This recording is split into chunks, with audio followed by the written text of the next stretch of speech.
IPS officer Andhra Pradesh DGP Shri Vinay Ranjan Ray వాళ్ళ Mrs Tanuja Ranjan గారు ఒక మర్డర్ ఫర్ గెయిన్ కావడం జరిగింది.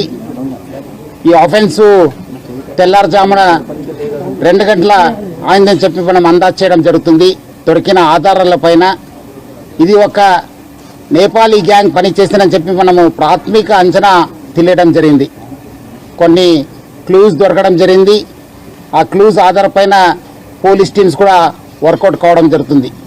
సో ముఖ్యంగా ప్రజలందరూ కూడా కోరుతున్నాను, మీరందరూ కూడా మీ ఇంట్లో మనం చాలా గత ఒక 2 నెలల నుంచి ప్రజలందరూ కూడా అప్రమత్తం చేస్తున్నాం.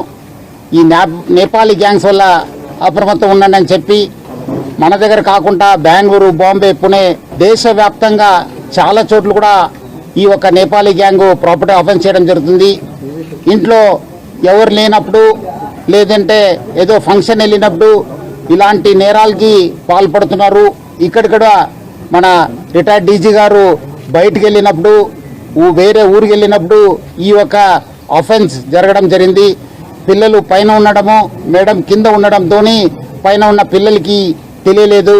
సో బయట నుంచి వచ్చి ఇక్కడ ఇంట్లో పనిచేసే ఒక లేడీతోని వాళ్ళు కాంటాక్ట్ పెట్టుకుని ఈ నేరానికి పాల్గొన్నారని చెప్పి మనకు ప్రాథమికంగా తెలుస్తుంది. మన సీనియర్ ఆఫీసర్స్ అందరు కూడా దీనిపైన ప్రత్యేక శ్రద్ధ పెట్టేసి డెఫినెట్లీ ఈ గ్యాంగ్ని పట్టుకోవడానికి కృషి చేయడం జరుగుతుంది. ఇప్పుడే మన రాష్ట్ర డీజీపీ సివి ఆనంద్ గారు, అట్లానే మన DGP law and order Mahesh Bhagwat గారు అందరు కూడా ఈ యొక్క సీన్ని విజిట్ చేయడం జరుగుతుంది.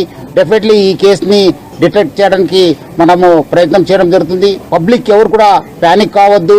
మీ ఇంట్లో ఉన్న, ఎందుకంటే మార్నింగ్ కూడా చాలా మంది నాకు ఫోన్ చేశారు, మన ఇంట్లో నేపాలీస్ ఉన్నారు సార్, ఎట్లా సార్ అని చెప్పి. అందరు కూడా చెప్తున్నాను, వాళ్ళు 1 year 2 year అనేది మీరు పెట్టుకోవద్దు. మీరు డెఫినెట్లీ వాళ్ళపైన చాలా నిఘా పెట్టాలి. అట్లానే మీరు బయటకు వెళ్ళినప్పుడు మీరందరూ కూడా సేఫ్టీ మెజర్స్ తీసుకుని బయట వెళ్ళాలని చెప్పి కోరుతున్నాను. సో